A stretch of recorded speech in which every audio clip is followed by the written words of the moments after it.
Irmãos e irmãs, vamos dar então sequência ao nosso estudo nas parábolas do reino, lá em Mateus capítulo 13.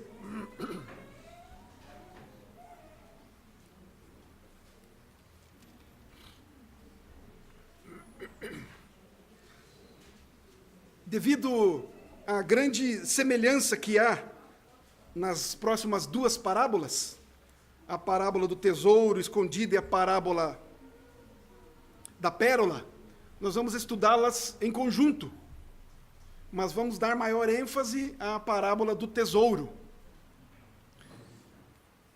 Dizem esses versos, então, a palavra do Senhor, palavra bendita do nosso Deus, assim: o reino dos céus, Mateus 13, 44 a 46, o reino dos céus é semelhante a um tesouro oculto no campo, o qual certo homem, tendo-o achado, escondeu, e transbordante de alegria vai, vende tudo o que tem e compra aquele campo. O reino dos céus é também semelhante a um que negocia e procura boas pérolas, e tendo achado uma pérola de grande valor, vende tudo o que possui e a compra. Senhor, uma vez mais, falamos contigo, pedindo, clamando ao Senhor por misericórdia, e para que o Senhor de fato fale conosco através desta tua santa e bendita palavra, que os nossos ouvidos estejam atentos e que possamos de fato compreender e colocar em prática a tua palavra. Ajuda-nos, ó Deus, oramos em nome de Jesus. Amém. Queridos, antes de darmos sequência a esse texto, nós queremos ir para a carta de Paulo aos Romanos, no capítulo 14, no versículo 17. Romanos, capítulo 14, versículo 17. Aqui o apóstolo Paulo vai mostrar para nós, vai ensinar para nós o significado do reino de Deus. Visto que Jesus, nessas suas parábolas, tem dito, quando inicia cada uma delas, com exceção da primeira, não é? Que o reino dos céus é semelhante. O reino dos céus, então, é como? O reino dos céus é parecido com isto ou com aquilo. O apóstolo Paulo, então, aqui no capítulo 14, versículo 17 de Romanos, ele diz assim: porque o reino de Deus, ou o reino dos céus, ou o reino de Cristo, porque o reino de Deus não é comida nem bebida, mas justiça e paz e alegria no Espírito Santo. Em primeiro lugar, queridos, queremos novamente lembrar isso, que reino de Deus e reino dos céus, eles são termos aí sinônimos, portanto são intercambiáveis, têm o mesmo significado. Ora você vai ver escrito reino de Deus, ora reino dos céus, então não nos preocupemos com isso, se há uma diferença aí, não há.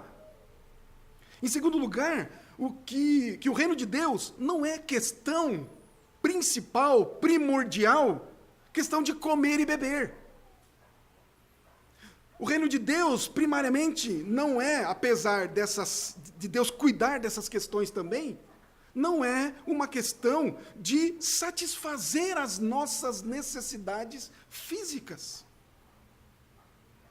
Mas o reino de Deus é um reino de justiça, de paz e de alegria no Espírito Santo.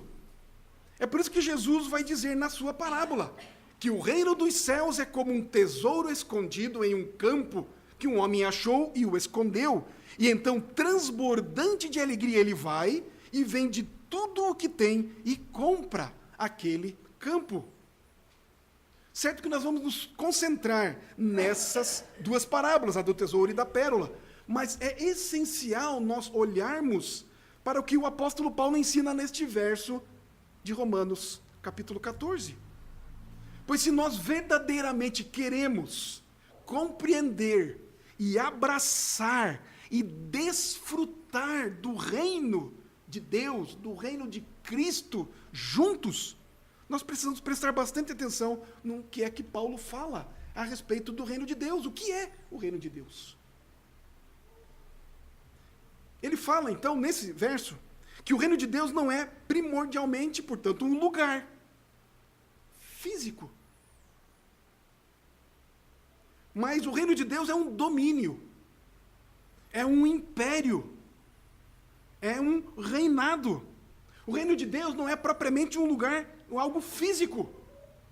Apesar de que, creio que já veio à sua mente, que quando estivermos no novo céu e na nova terra, e você já deve ter ouvido isso também, que no novo céu e na nova terra, quando todas as coisas se acabarem, quando o Senhor voltar, nos buscar e nos levar para Ele, nós não vamos viver, morar nas nuvens, pulando de nuvem em nuvem. Nós vamos habitar na Jerusalém celestial. Nós vamos ter onde pisar. Haverá um lugar físico de fato. Mas esse é assunto para um outro dia. Mais explicitamente. Por enquanto, nos cumpre pensar aqui com relação ao reino de Deus nos nossos dias. E ele de fato não é, em primeiro lugar, como acabamos de dizer, algo físico. Como também o reino de Deus não é uma conquista militar, política, geográfica, como pensavam os discípulos de Cristo, de que quando o Messias voltasse, ele estabeleceria ou reestabeleceria o seu reino, o reino de Israel, dominando os povos vizinhos e não sendo mais dominado por quem quer que seja. Portanto, não é primeiramente um lugar, mas que este reino de Deus, este domínio, ele é especificamente um reino salvador, um reino redentor. É, portanto, espiritual. Pois esse reino se manifesta em poder quando as hostes malignas, quando a incredulidade e a injustiça são derrotados e a salvação, a paz e a alegria de Deus estão presentes nas nossas vidas. Também que este reino de Deus, este reinado, este império, este domínio de Deus está presente hoje apenas em parte, pois ele será de fato consumado na segunda vinda do nosso Senhor e Salvador Jesus Cristo. Ainda mais que as bênçãos que nós temos agora em Cristo, essas bênçãos são grandiosas para aqueles que pertencem a esse reino, que pertencem a Deus, que pertencem a Cristo. São bênçãos incontáveis, grandiosas. Quais são elas? Podemos citar algumas das bênçãos que temos quando fazemos parte deste reino. O perdão dos nossos pecados, a justiça de Cristo imputada em nós, por isso, nenhuma condenação mais há. Participando deste reino, temos a comunhão com Cristo, pelo seu Santo Espírito, que habita em nós. Temos a nossa vida transformada progressivamente, à semelhança de Cristo, por fazermos parte deste reino cada dia mais. Vamos nos parecendo com Cristo, transformados pelo seu Espírito, pela sua palavra. Temos os dons do Espírito Santo dado ao seu povo, à sua igreja, bênçãos incontáveis. Temos utilidade agora no ministério, no serviço de Cristo. Somos úteis. Todas essas coisas, portanto, trabalhando juntas para o nosso bem, para o bem da igreja, para a glória de Deus. Bênçãos incontáveis de se fazer parte do reino, do império, do domínio do Senhor, do Deus soberano sobre todas as coisas, do Deus criador, do nosso Deus. Mas a plenitude da nossa herança, de fato, aguarda a volta de Cristo. Daí, e somente então, nós não pecaremos mais. Não haverá mais doenças, nem calamidades, nem tragédias. Nós estaremos livres da depressão. Escutaram bem? Livres da depressão. definitivamente. Das lutas espirituais. Nós não teremos mais conflitos, não teremos mais divergências, não teremos mais brigas, guerras, seja nação contra nação, seja indivíduo, seja familiar, qualquer que seja. Não haverão, portanto, mais guerras, mas o melhor de tudo, aqueles que fazem parte do reino, aqueles que foram chamados para Cristo, por Cristo, não haverá mais morte. Pois a vida eterna, ela é garantida a todos quantos fazem parte deste reino, o reino do nosso Senhor e Salvador, Jesus Cristo. Tudo isso virá, portanto, com a consumação final desse reino, do reino do nosso Senhor. Irmãos e irmãs, também a Bíblia afirma para nós que o reino de Deus e o reino de Cristo são os mesmos, pois onde Deus reina, Cristo reina. Aonde Cristo reina, Deus reina.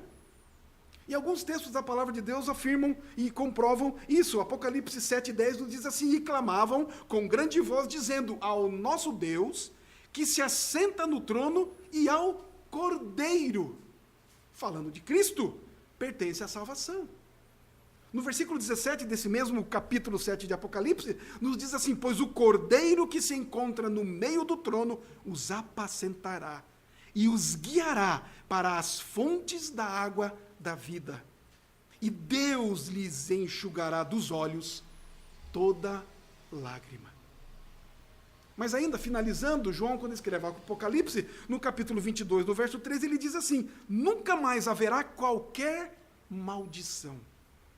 Nela estará o trono de Deus e do Cordeiro. Portanto, queridos, o trono de Deus e do Cordeiro, esse trono estará na Nova Jerusalém. Isso tudo, portanto, queridos, é o reino dos céus, é o reino de Deus, é o reino salvador de Deus, é o reino salvador de Deus que é parcialmente presente hoje, mas ele é parcialmente futuro. Pois nós pertencemos a este reino hoje e aqui, mas hoje já podemos desfrutar das bênçãos celestiais que estão em Cristo Jesus. Portanto, queridos, a ideia de sabermos o que é o reino de Deus hoje aqui, quando Cristo fala que o reino de Deus, o reino dos céus é semelhante a isto ou aquilo, é para nos chamar a atenção que nós podemos e devemos desfrutar do reino celestial que virá, mas hoje.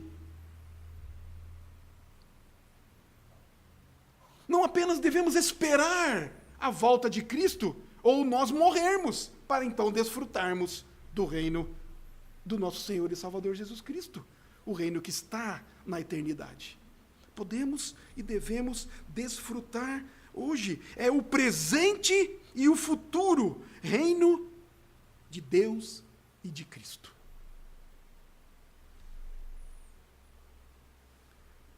Principalmente, portanto, aprendemos aqui que o reino de Deus é tão valioso. E aí eu quero que você volte comigo lá para Mateus capítulo 13, versículo 44. Nós podemos aprender então aqui que o reino de Deus ele é tão valioso que se perdermos tudo nesta terra, mas nós obtivermos o reino, isso é a melhor coisa que pode acontecer conosco.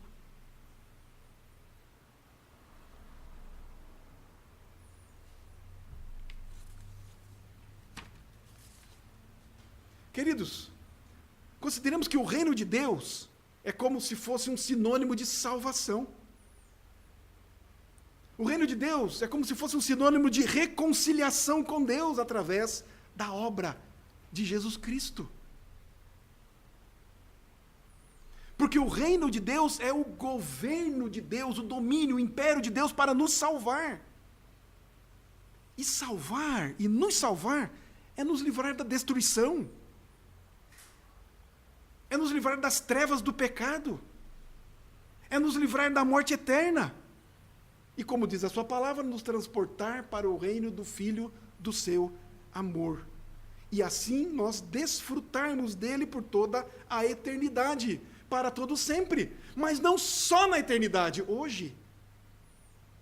Desfrutarmos hoje, como súditos do Rei, como pertencentes ao reino do nosso Senhor e Salvador Jesus Cristo.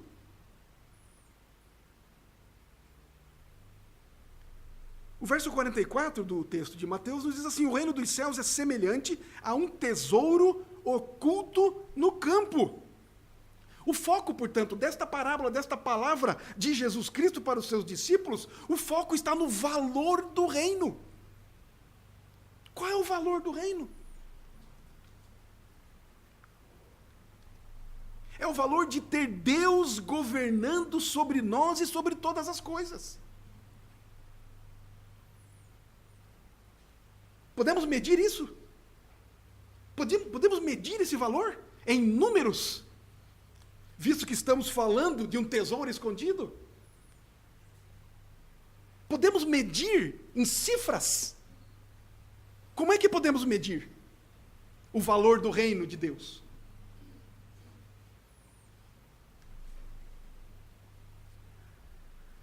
Não é difícil, queridos, nós percebermos que isso é tão valioso. Mas não podemos medir o valor monetário, obviamente. Se o Deus Todo-Poderoso, Todo-Sábio, se Ele estiver governando todas as coisas para a nossa alegria, tudo deve estar funcionando para o nosso bem. E nada mais importa. Nem o quanto a vida ou as questões da vida são difíceis e dolorosas para nós aqui nesta terra. Porque sermos habitantes deste reino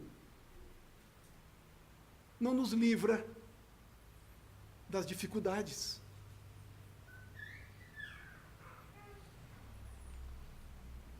Mas a percepção que podemos ter e devemos ter do valor deste reino está, porque no final das contas, mesmo nos nossos dias aqui nesta terra, estejamos aí com aquelas dificuldades naturais, no final Deus vai triunfar sobre todo o mal, sobre toda a dor. Então, este reino de fato é um tesouro, é uma pérola de grande valor. Mas o texto continua dizendo, ele diz: o reino dos céus é semelhante a um tesouro oculto no campo, o qual certo homem, tendo-o achado, escondeu. E transbordante de alegria vai e vende tudo que tem e compra aquele campo. O ponto, portanto, aqui, queridos, não é que o campo ou que a pérola sejam comprados. Mas o ponto está aqui, o quanto é que custa. Custou tudo o que ele tinha. E tudo que ele tinha para comprar o campo ou aquele outro comprar a pérola, valeu a pena. Duas coisas nós podemos, pelo menos aqui, destacar. Nessa parábola do tesouro, é nos dito que o homem vendeu tudo o que tinha e o fez com alegria.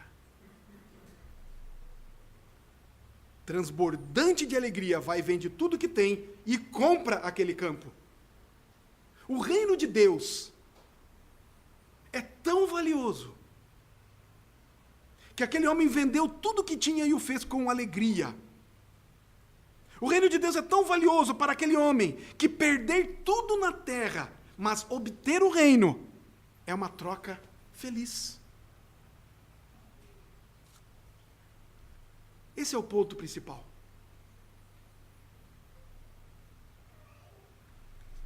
Veja o que nos diz o apóstolo Paulo, no capítulo 3 de Filipenses. Filipenses capítulo 3.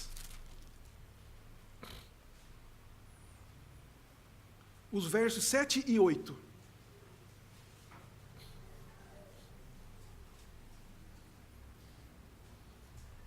Mas o que para mim era lucro, isto considerei perda por causa de Cristo. Sim, deveras considero tudo como perda por causa da sublimidade do conhecimento de Cristo Jesus, meu Senhor, por amor do qual perdi todas as coisas e as considero como refúgio para ganhar a Cristo. Por causa da sublimidade do conhecimento de Cristo Jesus. E nós entendemos nas Escrituras, quando ela fala de conhecimento, ela fala de um relacionamento amoroso. Conhecer a Deus, conhecer a Cristo nas Escrituras, significa um relacionamento profundo, amoroso. Paulo está dizendo exatamente isso aqui. Que ele perdeu tudo por causa de Cristo. Que ele deixou para lá todas as outras coisas por causa de Cristo. Mas o que é que foi que Paulo perdeu? Por que ele está falando isso? De onde veio o que ele afirma nesses versos 7 e 8? É só olharmos um pouquinho antes, os versos 5 e 6 de Filipenses. Olha o que ele diz lá, nos versos 5 e 6 de Filipenses 3. Circuncidado ao 8º dia, da linhagem de Israel, da tribo de Benjamim, hebreu de hebreus, quanto à lei fariseu, quanto ao zelo perseguidor da igreja, quanto à justiça que há na lei, irrepreensível. Isso tudo Paulo deixou por amor de Cristo. Mas o que tem de importante aqui? Na mente do judeu, o povo judeu era o melhor povo da terra. Era o povo escolhido de Deus. Ele coloca aqui, não é? Circuncidado ao 8º dia. É quando ele foi inserido, então, no povo de Deus. Ela era da linhagem judaica, porque ele vai dizer na linha seguinte, da linhagem de Israel. Ele diz mais, da tribo de Benjamim. Ele está, de fato, aqui colocando, identificando, mostrando com todas as letras quem ele era. Qual era a importância que ele tinha. Ele diz mais, hebreu de hebreus. Ele era, de fato, então, sangue puro. Judeu de pai e mãe. Da gema, como a gente diz, não é? Quanto à lei, fariseu. Não era um judeu comum do povo. Era um fariseu. Líder, conhecedor profundo da lei de Deus. Ele era isso. Quanto ao zelo, ou seja, não apenas conhecia a lei, como a cumpria, nos seus mínimos detalhes. Tudo isso para ele, para um judeu, era algo espetacular. Era algo que lhe trazia louvor, honras. Tanto que foi dado a ele, pelos maiorais dos judeus, uma carta, uma autorização. Vá e prenda. Ponha nas cadeias. Mate até se for necessário. Esses que se chamam cristãos. Esses que se rebelaram à lei dos judeus. Paulo deixa tudo isso.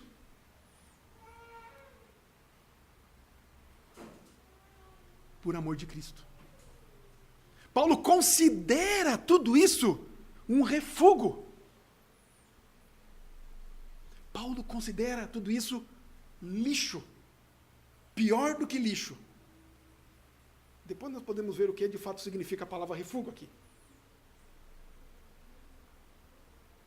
Considera tudo isso, essa pompa, essa sabedoria, essa consideração que tinham por ele, refúgio, por causa do conhecimento de Cristo.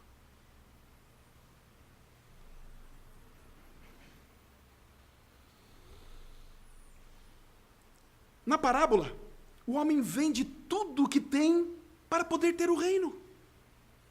Em Filipenses, Paulo sofre a perda de todas as coisas para ganhar a Cristo. Essas são algumas virtudes ou e são praticamente idênticas. Portanto, queridos, o ponto aqui não é que compramos o reino, ou que negociamos o reino no caso da pérola, porque, na verdade, de fato, nós sabemos que nós não compramos o reino. Nós herdamos, nós ganhamos, é pela graça que somos salvos, não é por obras.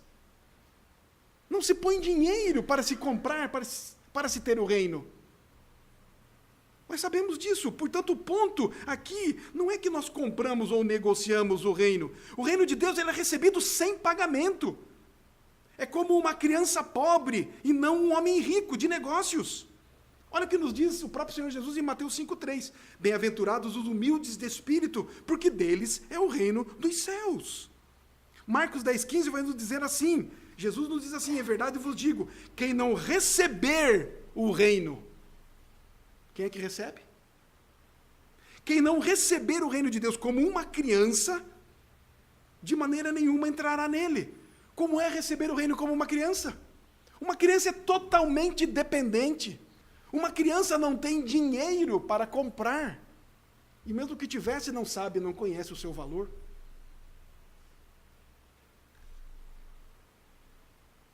Receber o reino de Deus como uma criança, portanto, é receber sem pagar. Em Mateus capítulo 10, no versículo 8, está escrito assim, curai enfermos, ressuscitai mortos, purificai leprosos, expeli demônios. De graça recebestes, de graça dai. Se estamos no reino é porque o recebemos, é porque ganhamos. Para nós foi de graça, para Cristo custou-lhe a vida. Foi pelo seu sangue. Então o ponto aqui na parábola, e lá em Filipenses, que Paulo nos mostra, é que as pessoas que recebem o reino o valorizam mais do que tudo, pois nós não compramos nada. Nós obtivemos isso livremente, porque desejamos mais do que qualquer outra coisa. Podemos usar aqui uma simples ilustração. É como se uma criança pobre entrasse numa loja de brinquedos, essas mega lojas que temos aí na nossa cidade. E o dono dessa loja dissesse para essa criança, olha, o negócio é o seguinte, você pode ter o melhor e o mais caro brinquedo dessa loja, mas você vai ter, se você quiser isso, mais do que qualquer outra coisa. Em outras palavras, existe uma condição para nós termos o reino. Para ter o rei ao nosso lado, para sermos amigo do rei. Mas a condição para termos esse reino, para estarmos ao lado do rei, para sermos seu amigo, não é riqueza, não é poder, não é inteligência, não é eminência, não são as boas obras. A condição é que nós valorizemos, portanto, reconheçamos o valor desse reino. E esse valor maior do que qualquer outra coisa.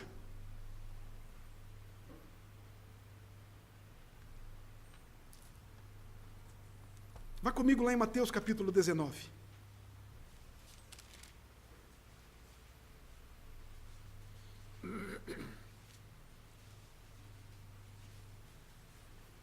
A partir do verso 16 de Mateus 19. Preste bastante atenção neste encontro. Eis que alguém, aproximando-se, lhe perguntou, mestre, que farei eu de bom para alcançar a vida eterna? Respondeu-lhe Jesus, por que me perguntas acerca do que é bom? Bom só existe um. Se queres, porém, entrar na vida, guarda os mandamentos. E ele lhe perguntou, quais? Respondeu Jesus, não matarás, não adulterarás, não furtarás, não dirás falso testemunho, honra teu pai e tua mãe, e amarás o teu próximo como a ti mesmo. Replicou-lhe o jovem, tudo isto tenho observado, que me falta ainda? Disse-lhe Jesus, se queres ser perfeito, vai, vende os teus bens, dá aos pobres, e terás um tesouro no céu. Depois vem e segue-me. Tendo, porém, o jovem ouvido esta palavra, retirou-se triste, por ser dono de muitas propriedades. Este jovem rico encontrou o reino.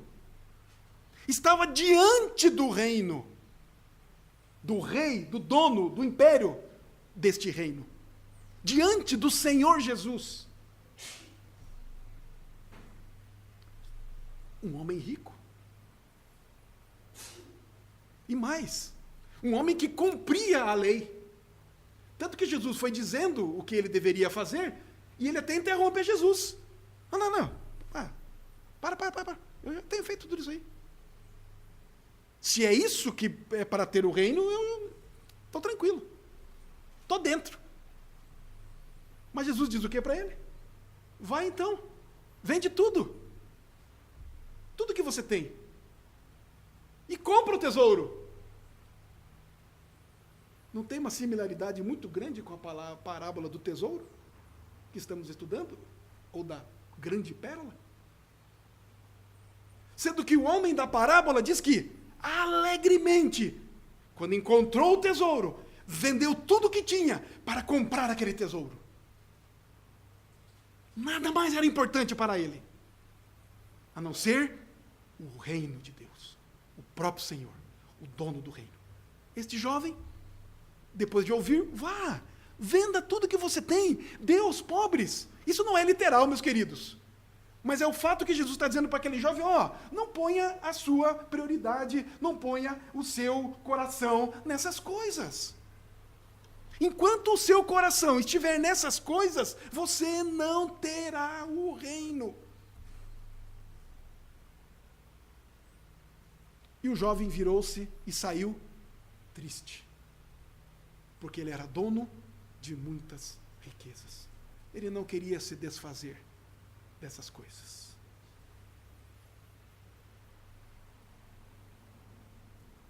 O objetivo, portanto, na parábola, voltando lá então, nas duas parábolas,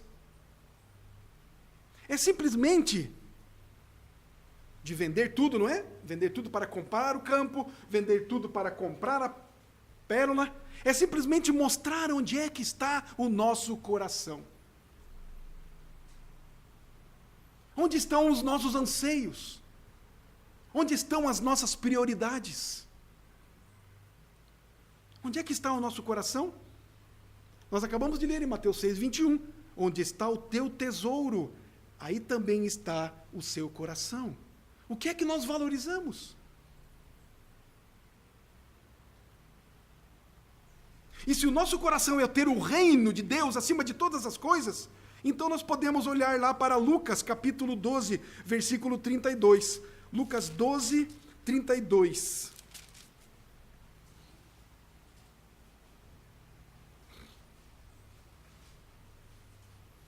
Lucas 12, 32 nos diz assim: não temais, ó pequenino rebanho, porque vosso Pai se agradou. E a palavrinha aqui vai nos dizer ainda mais profundamente, porque o Pai teve prazer em dar-vos o reino.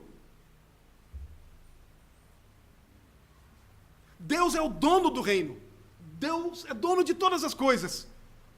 Mas Ele tem alegria.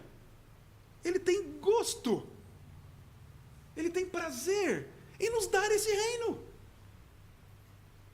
Em nos dar o seu reino.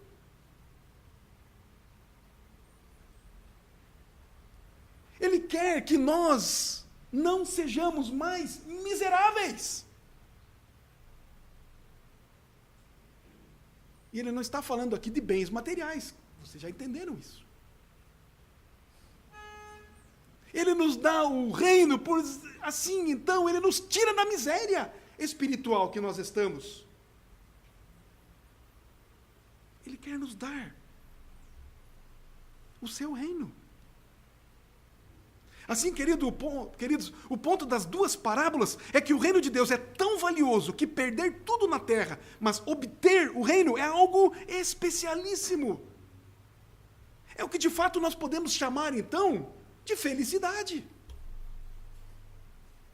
Mesmo diante das lutas e dificuldades que temos no nosso dia a dia, enquanto estamos aqui e aguardamos a Jerusalém celestial. Para ser mais específico ainda, queridos, e pessoal, nós podemos perder tudo com alegria se ganharmos a Cristo. A palavra alegria nesse texto da parábola do tesouro escondido, ela é especial. Ela está ali por conta de algo tremendo, transbordante de alegria. Ele vai e vende tudo e compra aquele campo. Portanto, queridos, a perda de qualquer coisa, ou a perda de todas as coisas, não é triste se nós ganhamos a Cristo.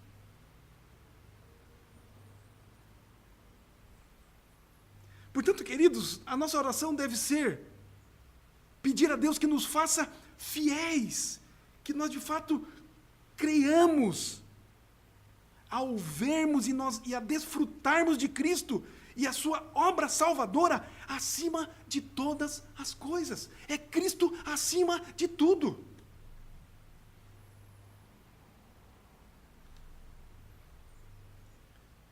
Estudando esse texto, encontrei uma palavra de John Piper, um testemunho que ele conta. Ele diz assim, o pastor John Piper, ele conta que certa vez ele estava ouvindo uma mensagem de um outro pastor, e esse pastor então contou a história de uma irmã que perdeu o marido por causa do câncer. Certo?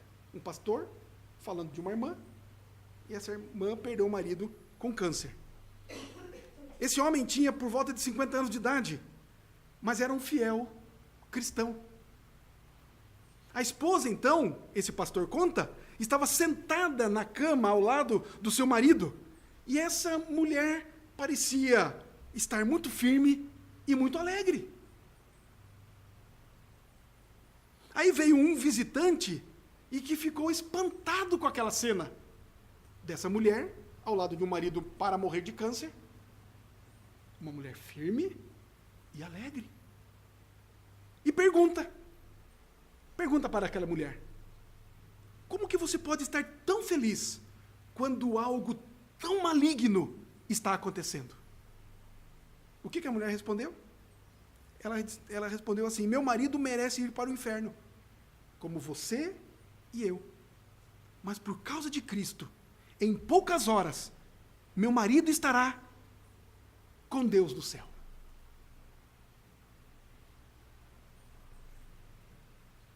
Não vale se alegrar com isso? Não é motivo de nos regozijarmos? Em sua alegria, este homem vai, vende tudo que tem e compra aquele campo. Aquele homem encontra a grande pérola, vai e vende tudo que tem para comprar aquela pérola. Queridos, a parábola então do tesouro escondido no campo e daquele comerciante que vai em busca de boas pérolas, elas têm, me parece, com muita clareza aqui, a intenção de transmitir uma única lição para nós. Há algumas variações aqui nesta parábola, pois o homem que está no campo, ele não está procurando nada. Provavelmente ele está arando o campo, e como naquele tempo não havia bancos, não havia cofres, as pessoas guardavam os seus tesouros, enterravam os seus tesouros. E ele provavelmente arrendou um campo, e está ali arando o campo, mexendo a terra, e ele encontra esse grande tesouro ali. E aí, sem falar nada para ninguém, ele vai então, vende tudo que tem e compra o campo agora. Pois não era dele o campo. Porque ele encontrou o grande tesouro. Mas ele então não está procurando um tesouro. Mas o homem da pérola, ele está atrás de uma grande pérola. Ele é um negociante, ele é um comerciante. E quando ele encontra então aquela super pérola, ele vende tudo que tem para adquirir aquela pérola. Mas ambos, principalmente, estavam convencidos de que haviam encontrado algo de grande valor. Ambos estavam satisfeitos com o fato de valer a pena um grande sacrifício naquele momento, para de fato comprar aquele campo, para tornar aquele objeto de grande valor para si, trazerem para si, adquiri-los para si. Algumas pessoas podem considerar aqueles homens tolos por pagarem uma grande quantia por um campo ou por uma única pérola, mas eles sabiam o que eles estavam fazendo. Eles tinham certeza de que estavam fazendo a coisa certa.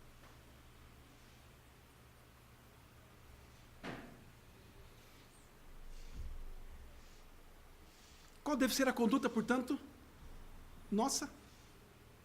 Qual deve ser a conduta de um verdadeiro cristão? Como é que nós somos? O que somos? O que fazemos? O que fazemos da nossa religião?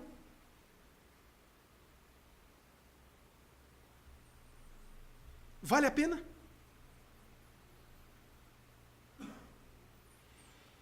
Quando entramos nessa, valia a pena?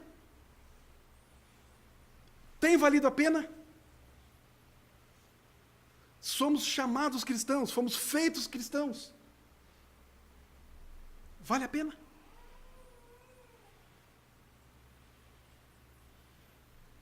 Quando nós entramos na religião, no Evangelho, nós calculamos o preço. Assim como alguém deve calcular e planejar muito bem quando vai fazer uma construção, vai tirar bem as medidas, vai calcular o preço dos materiais, o preço da mão de obra, o preço do engenheiro, do arquiteto, enfim, vai calcular tudo, e aí, depois de tudo, tem o dinheiro para ter o dinheiro completo para tudo. Nós, quando entramos, quando admitimos, quando fomos batizados, quando fomos inseridos no reino, calculamos o preço. Tem valido a pena?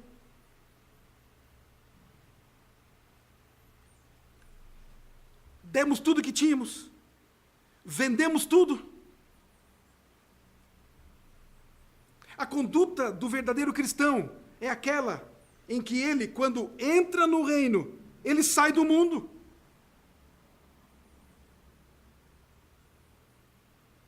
Pois o reino vale mais do que o mundo. Ele abandona os companheiros vãos, aqueles que não agregam, aqueles que o conduziam ao pecado, ele deixa para lá. Ele desiste de tudo, como fez o apóstolo Paulo. Ele conta todas as coisas como perdidas por amor a Cristo. E por quê?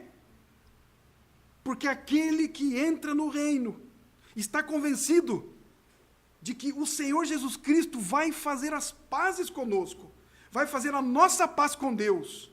E é por isso que ele desiste de todas as outras coisas. Nós, os verdadeiros cristãos, vemos em Cristo um tesouro sem fim, inesgotável.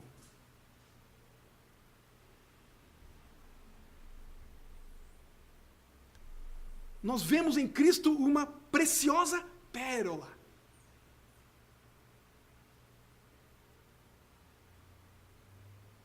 E para ganharmos a Cristo, o cristão de fato faz qualquer sacrifício.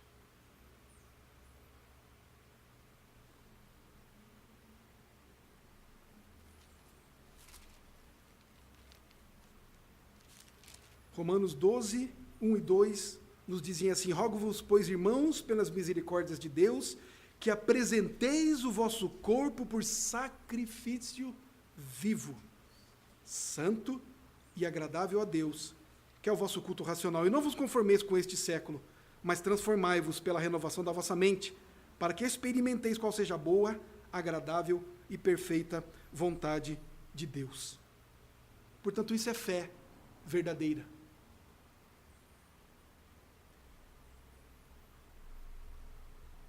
E este é o selo de uma obra genuína do Espírito Santo na vida do seu povo.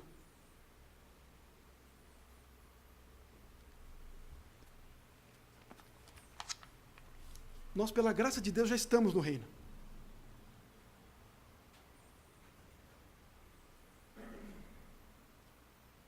Fomos enxertados nesse reino. Esse reino tem sido a coisa mais valiosa que nós temos. Esse reino que é a comunhão com Cristo Jesus, o conhecimento de Cristo, o relacionamento com Ele, essa amizade, esse relacionamento com Deus, através de Cristo, no poder do Seu Espírito Santo, é o que temos de mais valioso. Por isso, nós deixamos tudo.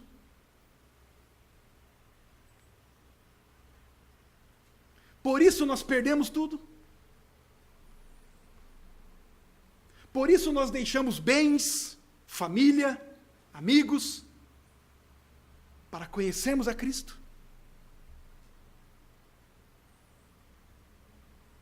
Esse reino é a nossa prioridade. É por isso que vivemos. De fato, é esse reino que nos alegra, que nos satisfaz plenamente. É esta comunhão com Cristo que nos faz transbordar de alegria, mesmo diante da morte, mesmo diante das doenças, das lutas, do desemprego, da falta de dinheiro.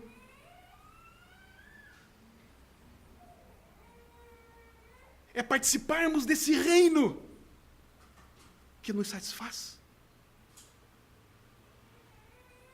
Quando os amigos se vão, quando por vezes até a família nos ignora, nos critica,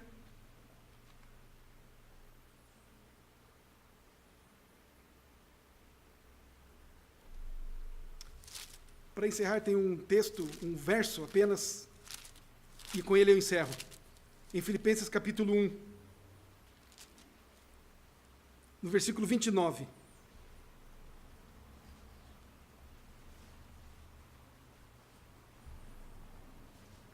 Que nos diz assim: porque vos foi concedida a graça de padecerdes por Cristo, e não somente de crerdes nele. Portanto, o reino de Deus, participar desse reino, não nos garante uma paz no dia a dia. Participarmos do reino de Deus não nos garante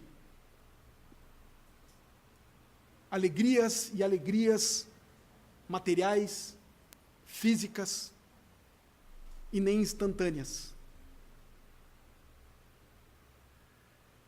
Mas mesmo dentro das tristezas, dificuldades, lutas e até a morte, nos foi e nos é concedida a graça de Deus para suportarmos todas essas coisas. E mais do que suportarmos, nos alegrarmos. Porque o mais importante de tudo na nossa vida é sermos do Senhor, é participarmos do reino.